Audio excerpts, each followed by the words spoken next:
What was the creepiest experience in your own home? Story 1. In a house living with my girlfriend and another couple. I am watching television at around 2 in the morning in the living room. My girlfriend is asleep, the other guy's asleep, and I assume the other girl is out in her study, which you had to go outside to get to, so the back door's unlocked. From my vantage point, you can see a portion of the kitchen, which is next to the back door. I hear the back door swing open, assume it is my housemate, and continue watching my television show. About 15 minutes later, I happen to glance through the doorway into the kitchen, as I had not heard my housemate either leave the house again or wander through to the bedrooms. The house is quite loud, and there is a guy standing in the corner of the kitchen staring at me. He had a brown jacket on, dark eyes and dark hair, and was clutching a bottle of my Midori, shoulders slumped, staring at me. When he sees that I have noticed him, he moves. I get up from the floor and chase him to the kitchen, but he is gone. I carefully go out the back. Nobody there. Out the front, nope. In the driveway, down the street, just nowhere to be found. It still gives me chills thinking about it. Story 2. This is when I was in high school.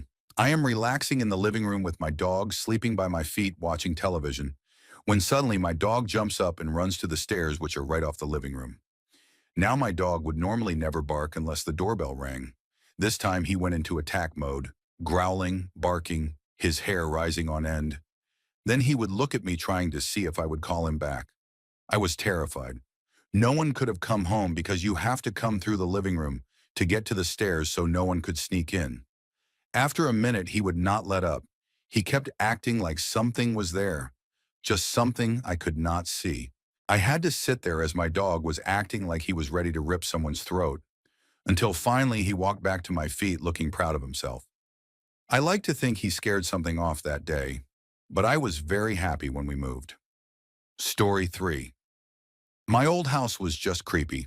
There are no other words to describe it. There are 3 occasions I will tell you about. Situation 1, it is about midnight. The kids and I are woken up by noises in the basement.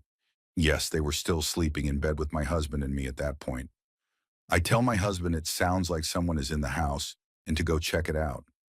We continue to hear doors opening and closing, and it sounds like stuff is getting thrown around. We do not have guns or a dog or any way to defend ourselves against an intruder. So I do what any grown woman would do and call my dad. He has 20 plus years of military experience and a large gun collection. So I have my husband sneak out of our room and unlock the door for my dad to come in.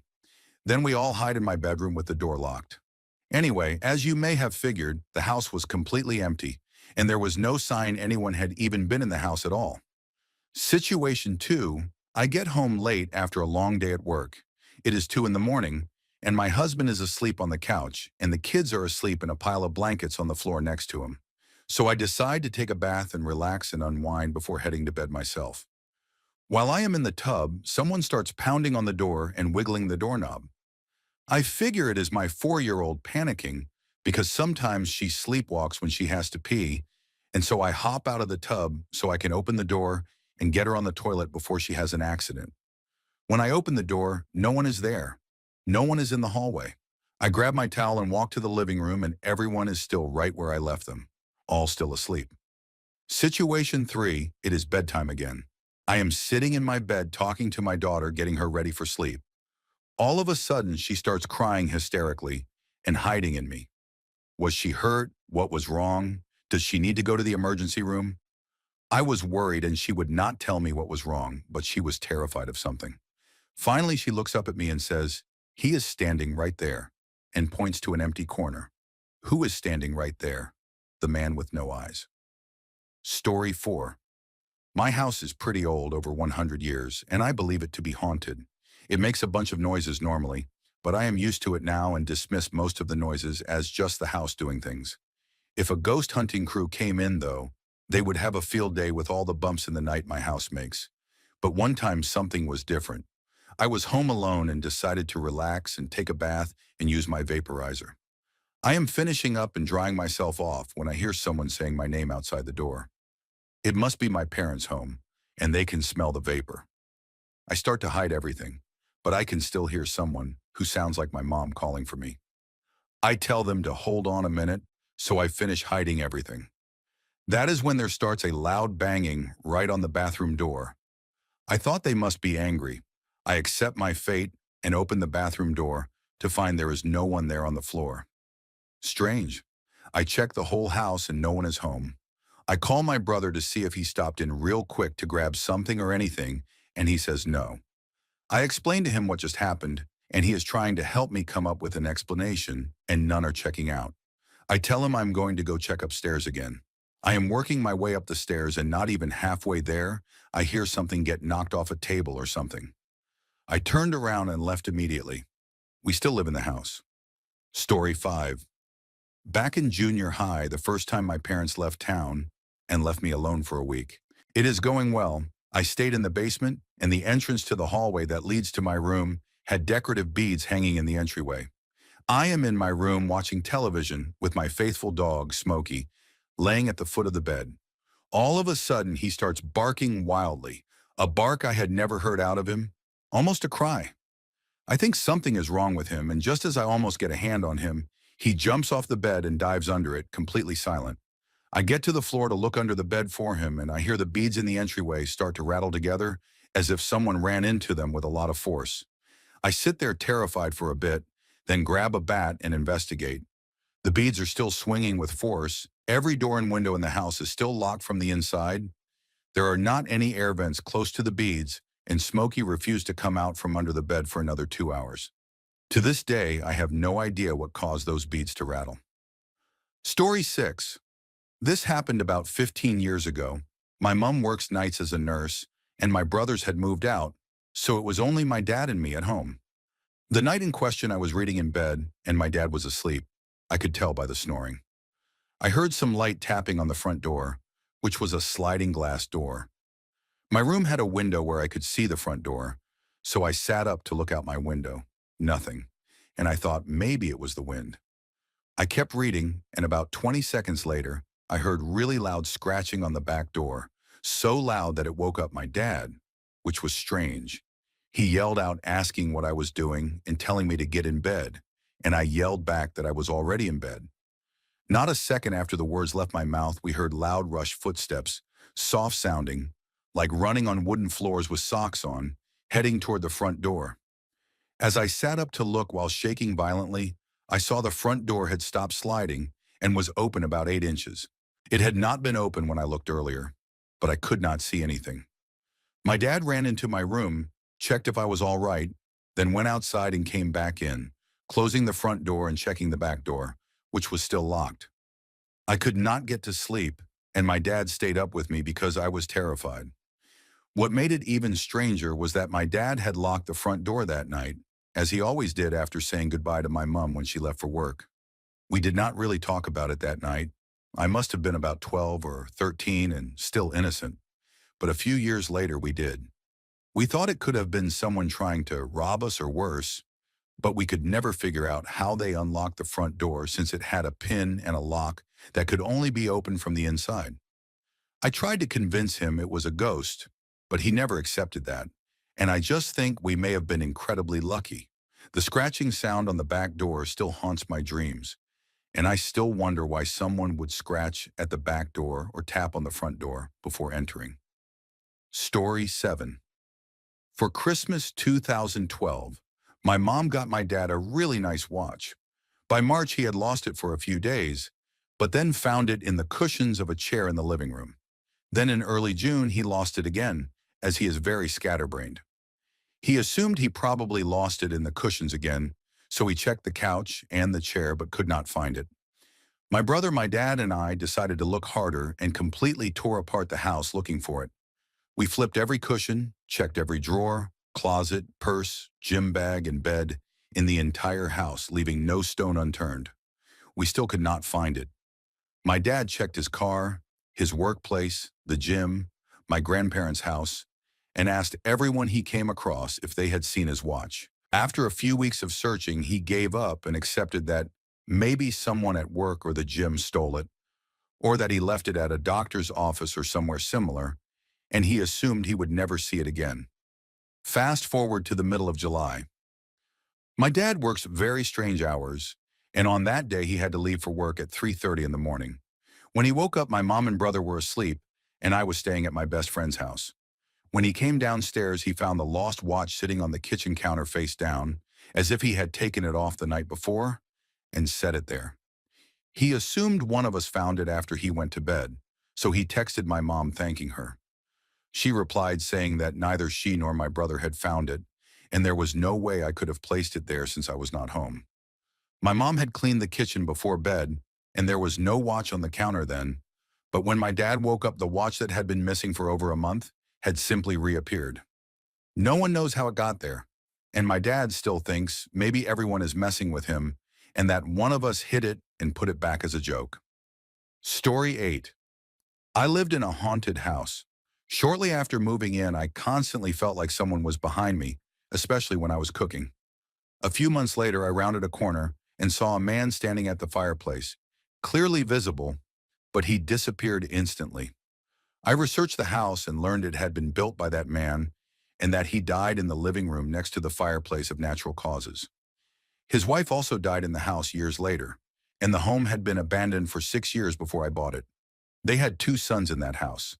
I felt the man's presence constantly, but I was not afraid, as he felt curious or protective. After I gave birth to a baby boy, the presence became daily. One night I heard playing sounds coming from the nursery even though the baby was too young to get out of his crib. Later, when my son started to speak, he asked who the man was that played with him at night. When my son was 2 years old, he had what should have been a fatal accident, riding a wheeled toy down a very steep staircase that ended in a wall.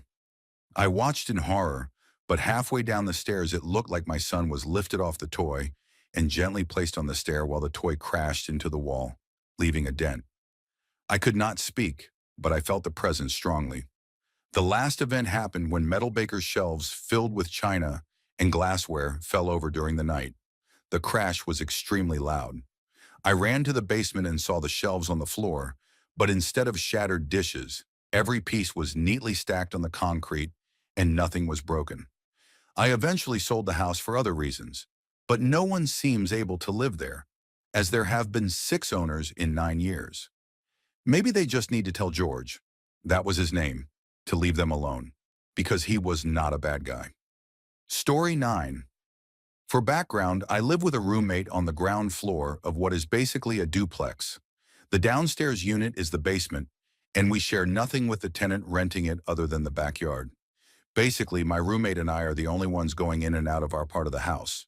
My roommate works as a waitress at a nightclub, so she is gone from 7 at night to around 3 or 4 in the morning. I usually go to bed around 11 or 12.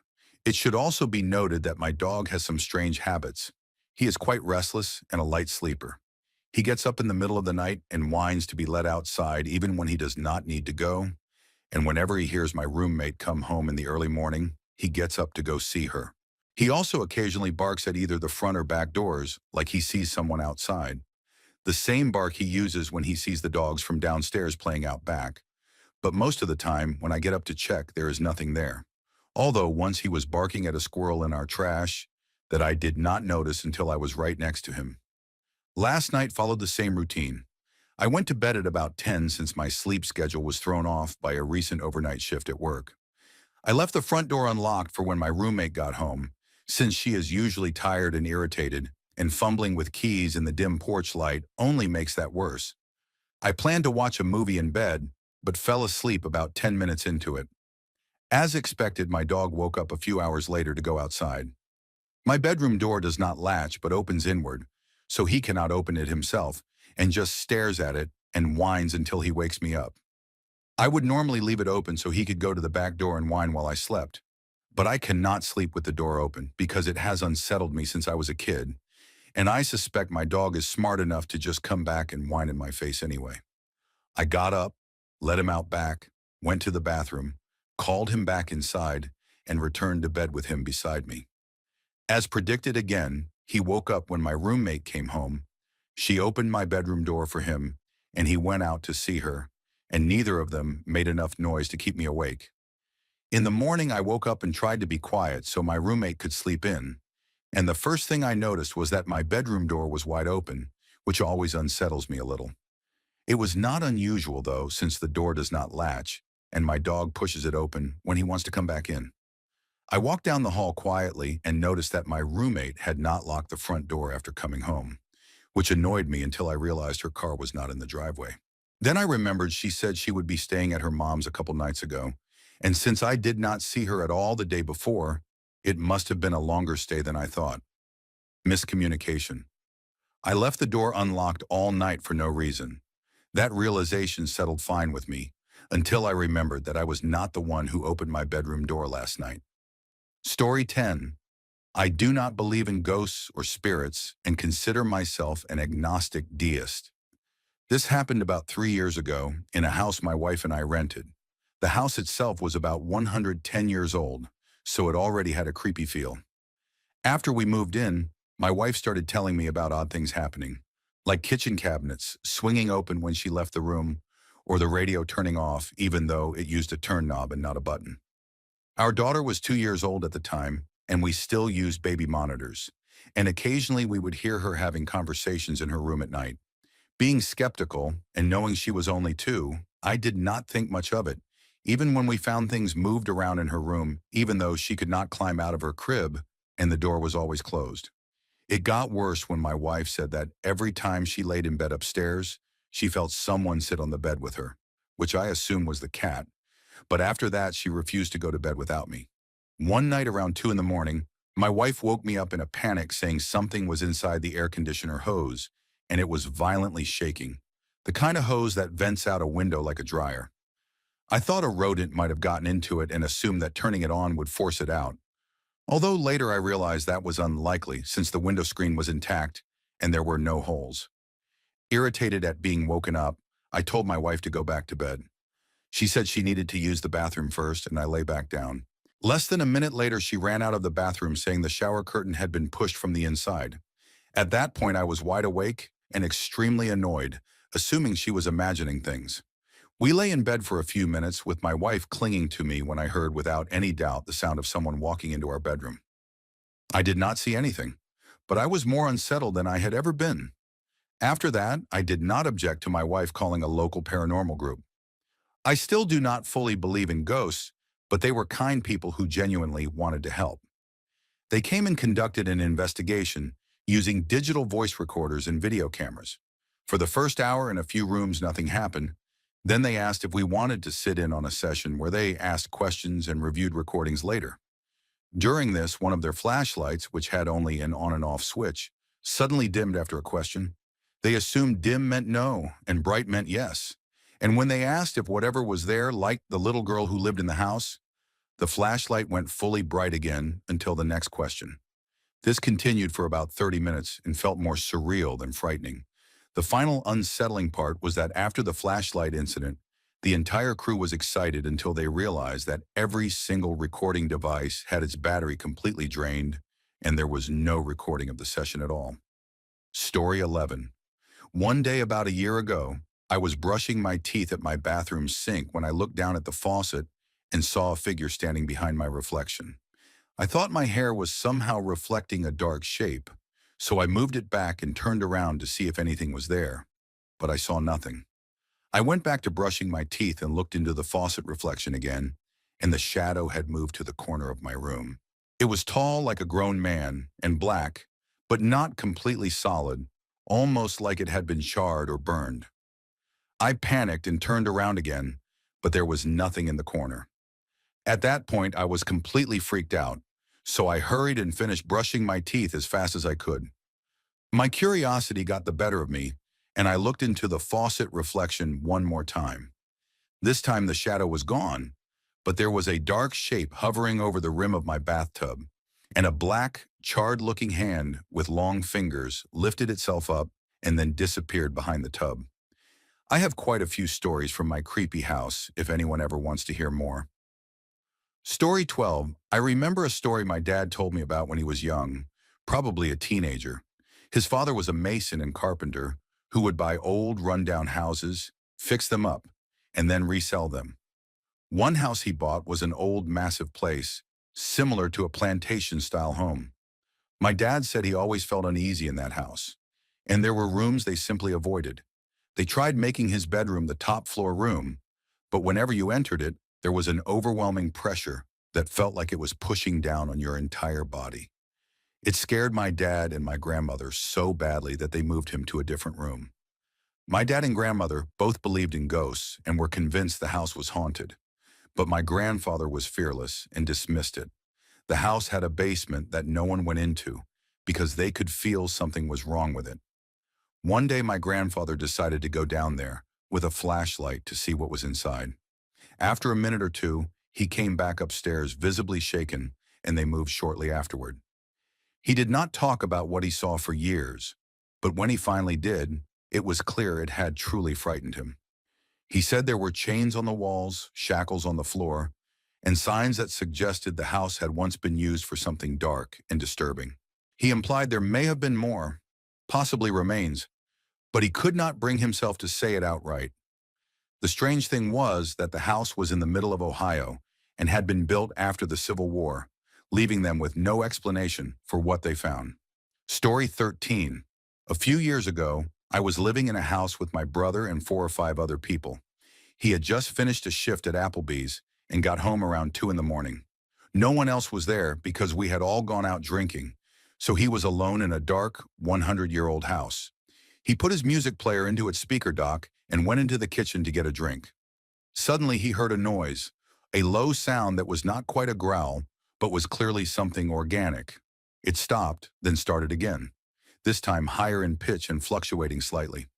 He slowly crept through the house trying to find the source, and every few seconds there was another long, drawn-out sound, sometimes low and sometimes high. Eventually he started wondering if a sick or injured raccoon had somehow gotten inside and was hiding in someone's closet. He grabbed a broom for protection and kept following the sound until he narrowed it down to either his bedroom or the room across the hall. He stopped and listened, then heard it again, this time clearly coming from his own bedroom where he had just been. He burst through the door, swinging the broom wildly like a cartoon ninja. It turned out there was a track of whale sounds on his music player, and he had accidentally hit play on shuffle when he set it in the dock. Still, hearing whale sounds echoing through a dark house at 2 in the morning was absolutely terrifying. Story 14. My family owns an old cottage in the country that is extremely creepy. Back in the 1930s, it was owned by a preacher named Joe, who lived there with his mentally disabled son, and both of them died in the house. Strange things still happen there. Doors will sometimes jam and trap you inside a room until you say, "Preacher Joe, let me out," and then the knob will suddenly loosen. The thermostat has switched itself from air conditioning to heat during the summer on multiple occasions, even though it is an old manual dial that has to be physically turned. Radios will change stations on their own, and if you try to play anything other than country music, they will always land on a country station.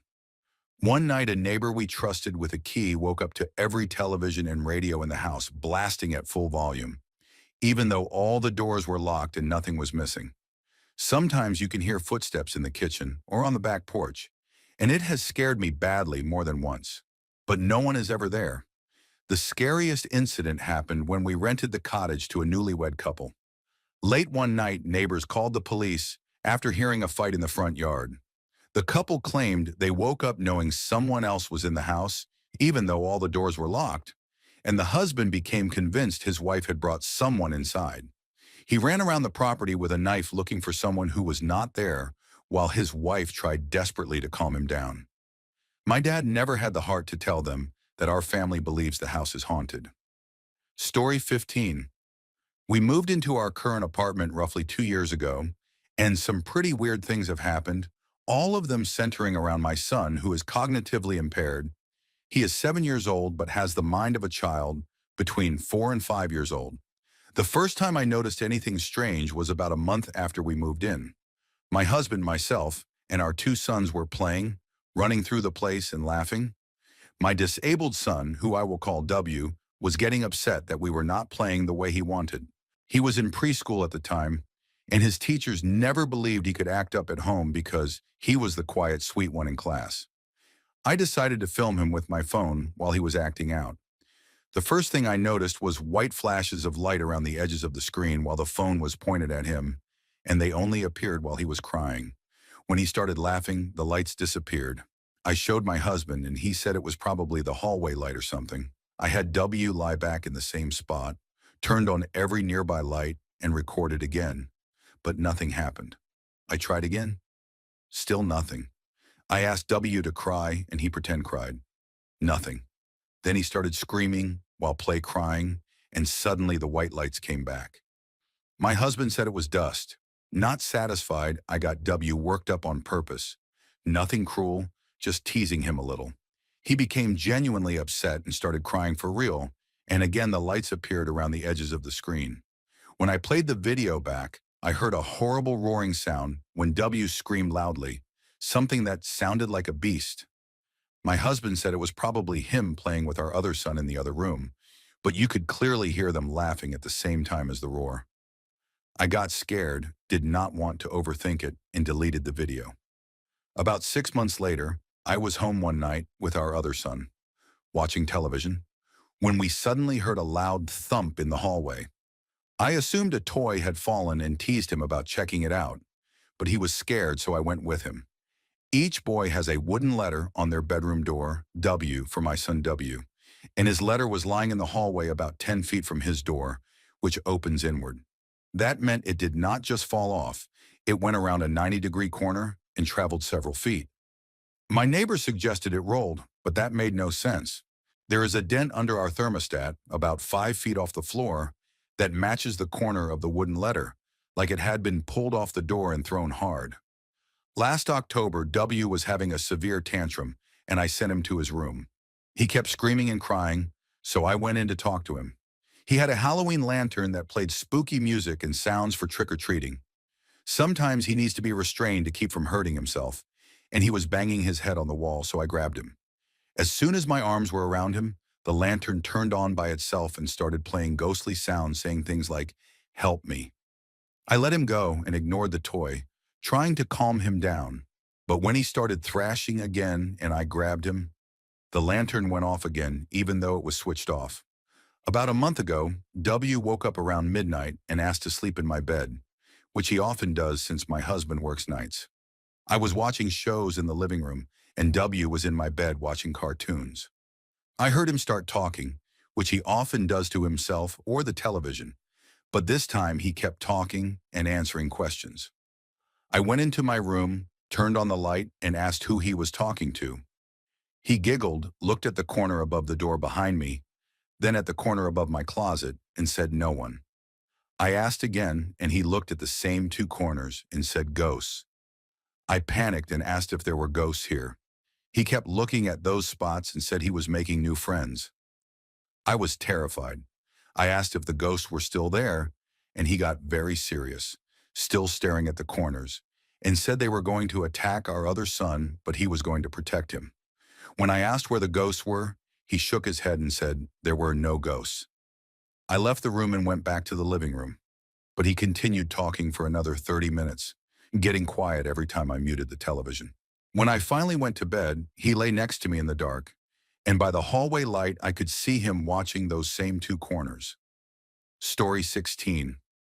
My grandfather was a mason, and he built a split-level house that I lived in for a while. There was a small room on the lower level with a television, a video game system, and a couple of small fish tanks. We usually left the light off in that room because the lights made an annoying buzzing sound. One night, I was down there playing games with my uncle, and he left to get us late-night snacks, leaving me alone.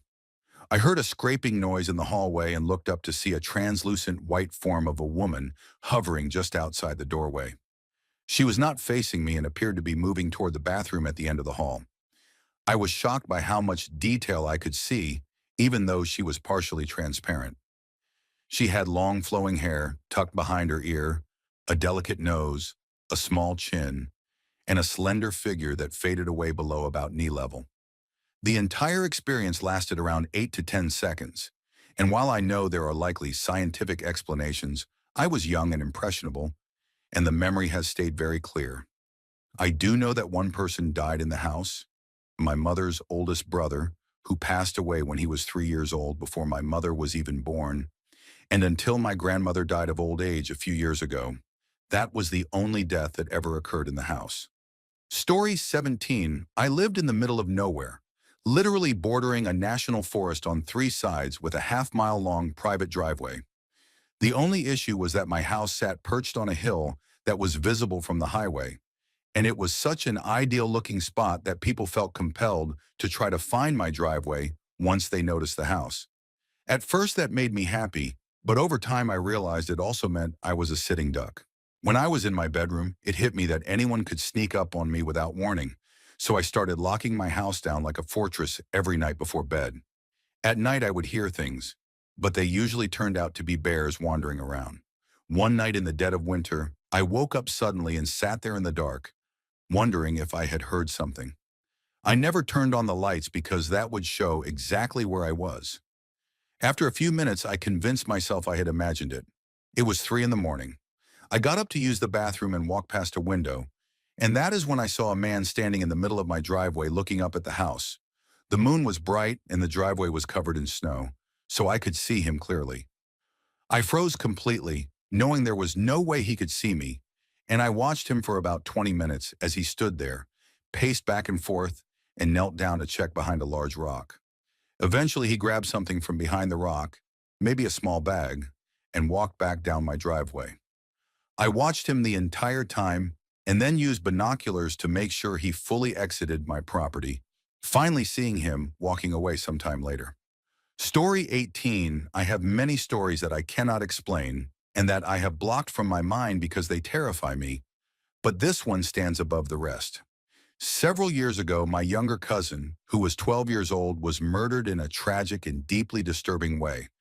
This happened a couple of months before Christmas, and that year the family did not get together because it was too painful with him gone. Shortly after Christmas, we went to my aunt's house, his mother, and she wanted to show us pictures she had recently taken of her Christmas decorations. She did not mention that there was anything unusual in the pictures, and wanted to see if we noticed on our own.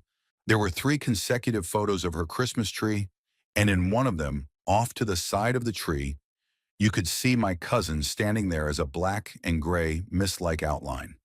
The most disturbing part was the expression on his face, which looked angry and deeply upset, as if he were asking how we could have let this happen to him.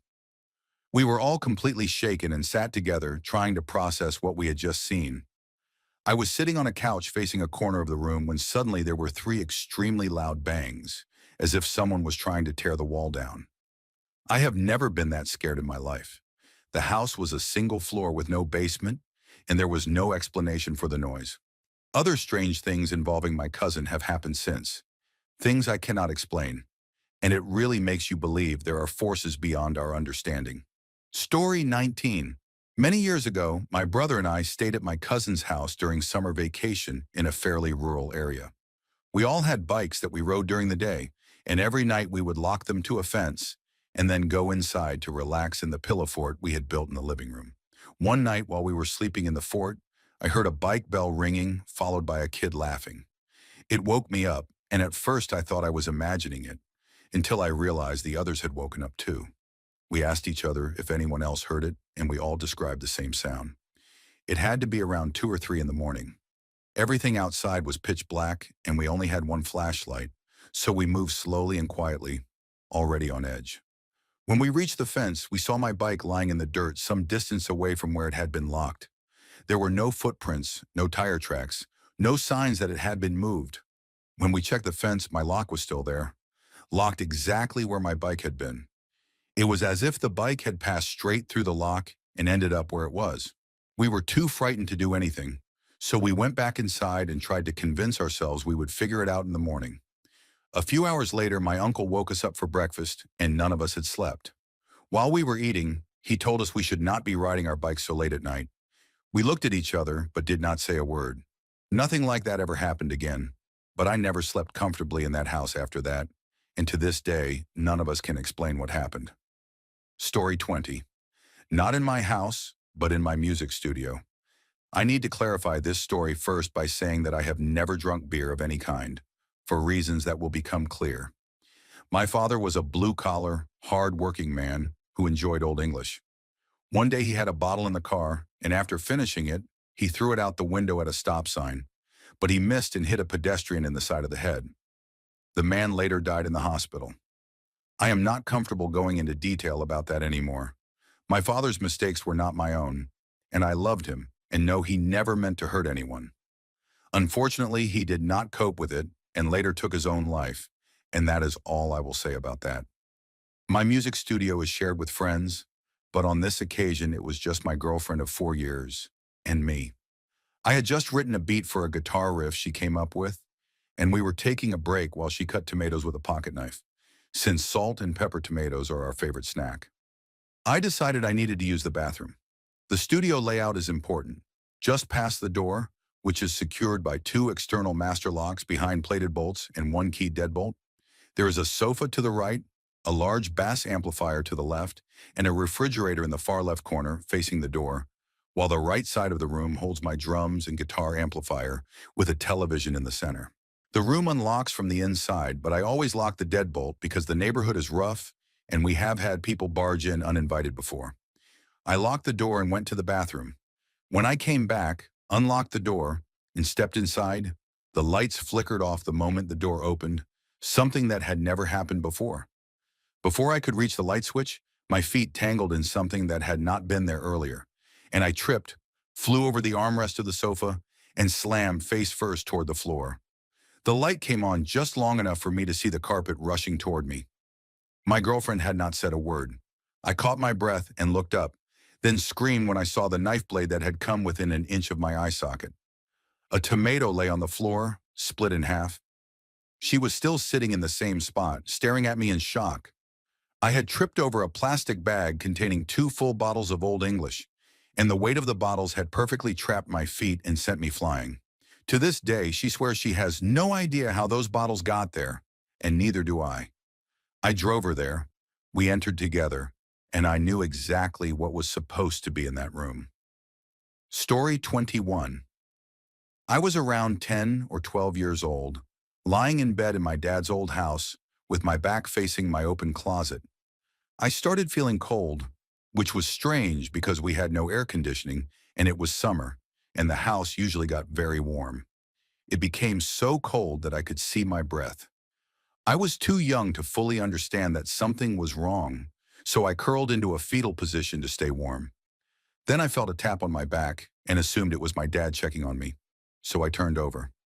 What I saw still haunts me because I cannot explain it. There was a family of ghostly figures staring at me with wide eyes and silent expressions. A little girl brushing her hair, an elderly man in a wheelchair, and a mother standing beside them. I was terrified, but they seemed peaceful, so I stayed still and watched. Then from the corner of the room, another man appeared and slowly walked toward them, holding a knife. I could not look away as he stabbed them, yet there was no blood, and after the final blows they vanished. What remained was the man with the knife staring at me and laughing. I rolled over, screamed, and cried for my father. He ran in and demanded to know why the room was so cold and why the floor near my closet was wet. I could not explain it. I never slept with my closet open again, and shortly after that we moved. That house and that night still stay with me. Story 22. This happened to my mother, not me. We are from Long Island in New York, specifically Commack, and when my mother was in high school, she babysat for neighbors down the street. One night, just before putting the children to bed, the phone rang and a detective told her there was a killer or burglar in the area. He asked if anyone else was in the house, and she said the children she was watching were there. He told her to put them in the master bedroom and then asked her to check all the entrances and windows. She set the phone down and ran through the house, locking everything she could find, already panicking. She returned to the phone, which was corded since this was the 1970s, and the detective asked if there was a basement entrance. Terrified, she ran to the basement door to make sure it was locked. She was crying at this point while the detective tried to calm her. Then he told her to turn off every light except the one in the room where they were hiding. She did so and went back to the phone, saying she was going to hang up to call the parents.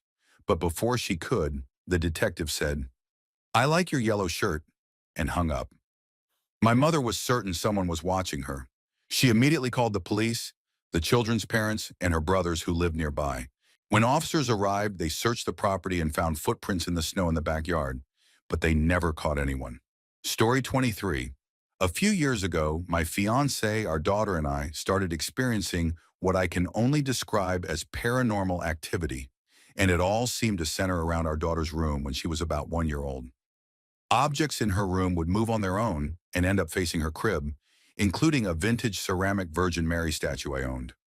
Other items would also move around the house, especially old things I had bought from thrift stores or estate sales, which taught me a valuable lesson about bringing unknown objects home.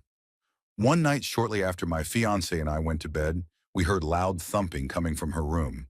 We called out to her, but it continued, so my fiancée went to check on her and found her sitting upright in her crib, slamming her head against the back of it while completely asleep. She was in such a deep sleep that even picking her up and carrying her into our room did not wake her, and after that, she began sleeping with us. A few mornings later, when everyone was already up, I felt the sensation of someone lying down next to me, but as I woke up, the feeling vanished. I looked out from our bedroom and saw the bathroom door close by itself. We called a Catholic deacon who came with an approved medium, and she told me that I was also a medium, which was why we were being disturbed. The activity did not stop immediately. That same night, as we were going to bed, we heard a guitar hanging on the wall fall into a toy basket underneath it. But when we woke up, the guitar was still hanging on the wall. We eventually moved, and while strange things still happen occasionally, they are far less frequent now. Story 24. When I was a teenager, before my parents divorced, I lived with them in an affluent suburb of a southern English town.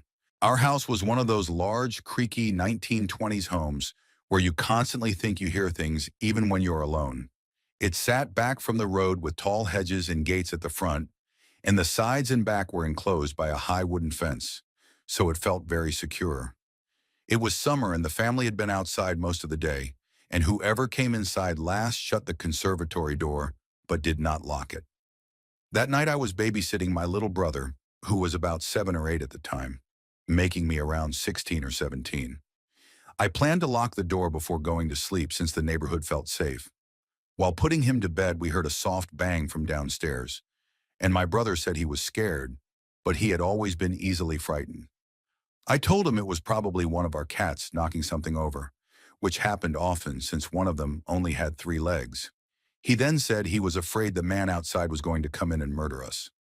That unsettled me, but I brushed it off because he often said things like that and had stayed up late watching crime shows. The security lights outside had not turned on, so I tried to ignore it. After he calmed down and went to sleep, I stayed in my room but kept hearing strange noises downstairs. Eventually, everything went quiet, but my brother's comment kept bothering me, so I grabbed my dad's cricket bat and went downstairs. What I saw made my blood run cold. Both the conservatory door and the front door were wide open. The front door was thick, solid oak and had been latched, and there was no explanation. Someone had been inside the house and could still be there. Panicking, I shut and locked both doors and called my parents, keeping them on the phone while I checked every room with the bat. Nothing had been touched or taken, which somehow felt even more disturbing. Since then, I never leave doors unlocked. Story 25. This is about my brother Andy and the day he died, and I need to give some background for it to make sense.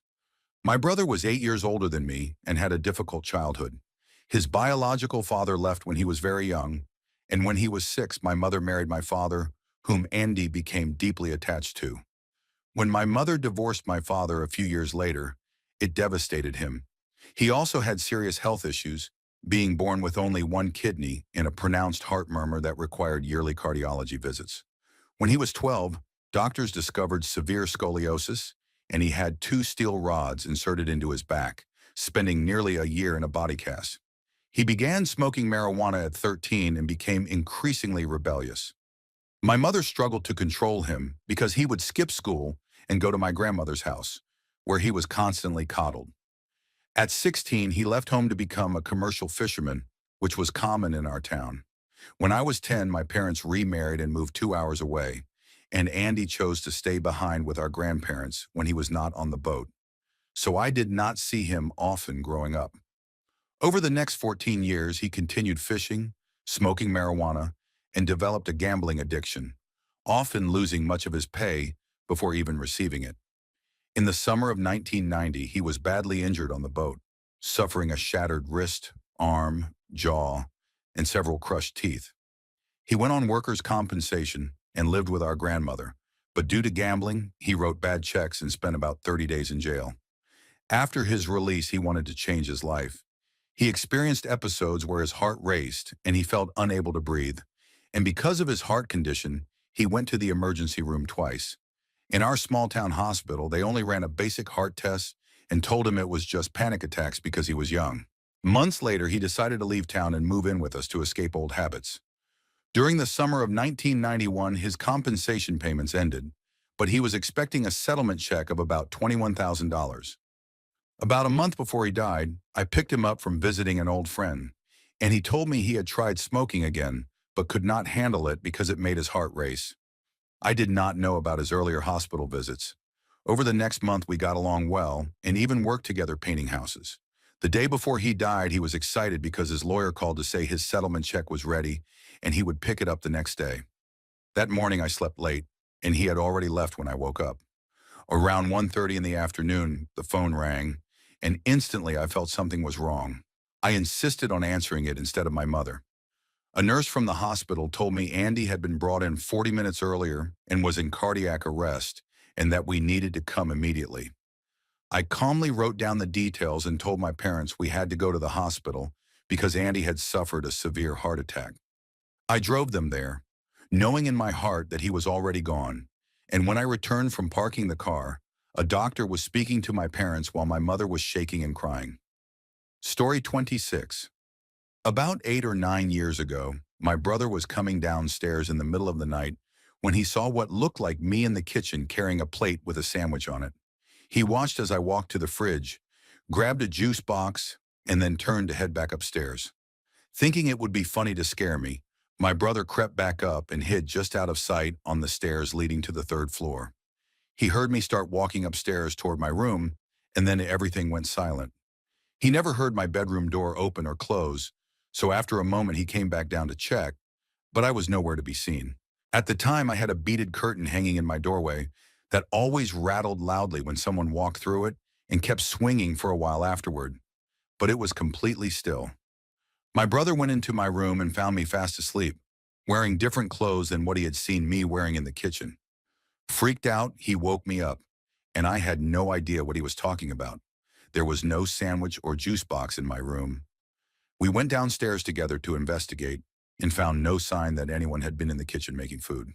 To this day, we still have no idea what actually happened. Story 27. My house is pretty old, so everything makes noise, which does not help, but a few genuinely strange things have happened there. One night my parents went out to a fundraiser and I was home alone. Their bedroom is right next to mine, and I can usually see the shadow of their feet under my door when they go to bed. I was lying in bed on my phone when I saw the shadow of someone walking toward my bed, and I assumed it was one of my parents. So I asked how their night was. There was no reply. I asked again, thinking maybe they had not heard me, but still nothing. When I started to get out of bed, the shadow turned and walked away. I opened my door and there was no one there, just complete silence in the hallway. Every hair on the back of my neck stood up, and I could almost feel the darkness of my bedroom behind me. I stayed awake with the lights on until my parents came home. Another time, my sister woke the entire house screaming because she said she saw an old man laughing at her in the full-length mirror in her bedroom. We all told her she was imagining it and went back to sleep. On many occasions, my parents' bedroom door has banged violently, usually when their window is open, but when I go up to close it, the window is already shut. As soon as someone checks, the banging stops. This has even happened when a friend was staying over. Both my sister and I once heard a girl crying upstairs when no one was there, and my mother heard heavy thumping in her bedroom while she was alone downstairs.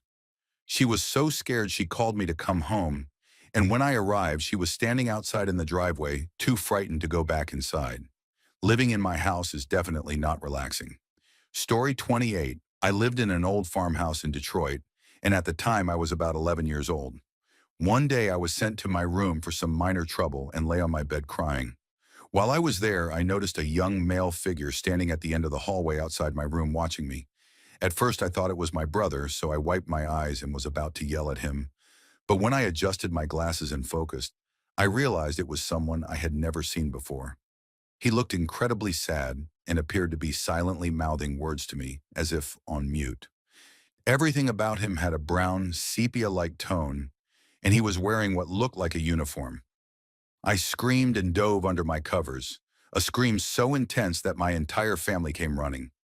I was completely hysterical. Once I calmed down enough to explain what I saw, everyone laughed and said I had mistaken a dark trash bag in the corner of my room for a person.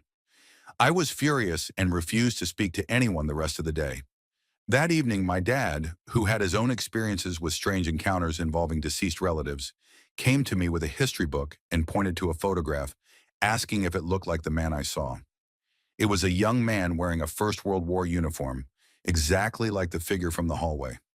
My reaction must have been enough because my dad nodded, closed the book, and never brought it up again. After that, it did not bother me when my siblings teased me, because I knew my dad believed me. I never saw the figure again, and strangely never felt afraid afterward. Story 29. There have been a couple of strange incidents in my house involving what my family believes were spirits. One evening, my mother became heavily intoxicated and took a number of pills because she wanted to end her life. My father was asleep in bed, and it was very late, around 2 or 3 in the morning. He claims he was woken up by a woman sitting at the end of the bed, shaking his leg to wake him. He said he felt unsettled, but also felt like it was a warning. The woman then pulled on his arm, urging him to follow her down the hallway into the living room, where my mother was unconscious, drunk, and had taken the pills. My father believes to this day that this woman saved my mother's life and that she was a spirit in our house. I tend to believe him, especially because I once tried desperately to wake him when I thought someone was outside and could not wake him at all, even though he snores loudly. The second experience was mine and felt much darker. One night I had trouble sleeping and finally drifted off around 3 in the morning, only to wake up feeling like I had left my body. I could stand and walk around my room while watching myself sleep. My bedroom door was slightly open and I heard footsteps, but I knew I was dreaming and thought I was in control. A shadow appeared at the end of the hallway near the conservatory door. I shut my bedroom door, but the figure passed straight through it. I saw his face clearly, an old bearded man who looked like a sailor from another time, with a sinister expression.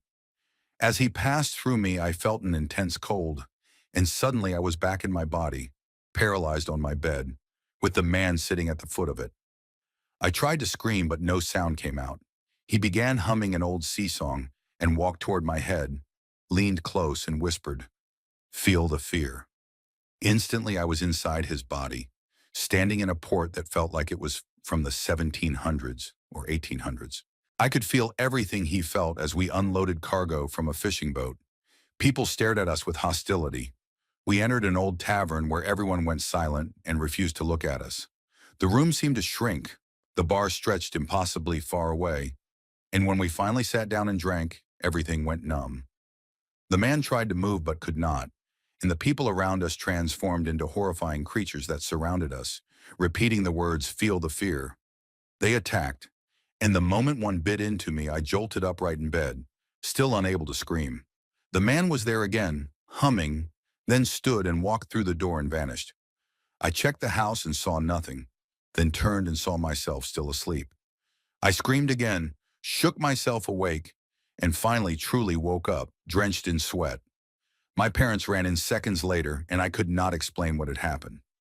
Later, we researched the house and discovered that a fisherman had died at sea and a woman had died in the house, matching both figures we experienced. Story 30. About 7 years ago, I was a young mother living in a small, single-room apartment. My son was about 4 months old and sleeping in his crib nearby. My boyfriend worked late nights managing a restaurant and usually came home very late. Around 1 in the morning, I heard the door unlock and assumed it was him coming home. He got into bed and we fell asleep.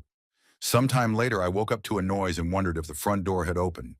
I stayed completely still, hoping it was just a dream, but then I clearly heard the door close. I whispered urgently to my boyfriend that someone had broken in, and as I did, the light in the living room suddenly turned off. In the darkness, I panicked, fell out of bed, and could not even remember where my baby or the light switches were. My boyfriend grabbed a baseball bat, ran into the living room, flipped on the light, and yelled hello. Sitting on our couch was a man asleep, wrapped in my baby's blanket. He was extremely intoxicated. My boyfriend woke him and told him he was in the wrong apartment, but the man insisted this was his place. As I looked at him, I realized I recognized him. Before my boyfriend moved in, this man had lived across the hall briefly. The drunk man then casually put gum in his mouth, put on his cowboy hat, and walked out. A few weeks later, we ran into him at the grocery store and he apologized, explaining that he had gotten blackout drunk at his brother's bar and a cab had taken him to his old address. It is funny now, but when that living room light turned off, I was absolutely terrified. Story 31. I was living by myself during my sophomore year of high school in my dad's two-story house. He had moved to Texas for work, and I was staying there while we were trying to short sell the place. It probably would not be considered acceptable now, but he supported me financially and I had a car. I was extremely careful about making sure the house was locked every time I left. One night I came home from lacrosse practice and found the front door wide open, with no signs of forced entry. I texted my best friend and told him to call the police if I did not contact him again within 2 minutes. Then I decided to clear the house myself. It was not a smart choice, but I was 16 and in great shape. I stepped over the threshold and yelled that if anyone was inside, they needed to leave because I had a gun and the police were on the way. Immediately after that, I heard the back door slam shut. I never heard it open, and I did not hear the backyard gate slam, which it always did loudly. I texted my friend again and started checking to see if anything had been stolen. Nothing was missing and nothing was disturbed until I went into my sister's old bedroom, which had not been changed since she was 10. Her princess-style bed was unmade, like someone had been sleeping in it. That detail unsettled me more than anything else. To this day, I do not believe a normal person was in my house, because none of it made sense. Story 32. We used to live in an older house, not ancient, but around 60 years old. According to our elderly neighbors, the man who lived there before us was a cruel person who abused his wife and later died of a stroke in the bedroom. Strange things happened from time to time. My mom swore she would see someone moving in her peripheral vision, describing him as tall and broad, wearing what looked like a khaki sport coat. At first we brushed it off because aside from normal house noises, nothing major happened. But things escalated when I was around 12. My bedroom door would sometimes slam shut violently, and I constantly felt like I was being watched. A couple of times I was pushed in the hallway, and it felt deeply hostile in a way I cannot fully describe. We blamed scary movies and drafts, even though my window was always closed. The worst night was during a freezing winter. I was in bed reading fantasy books when I heard scraping noises near the shed outside my window. I assumed it was an animal and tried to ignore it. Later, I heard the shed door open.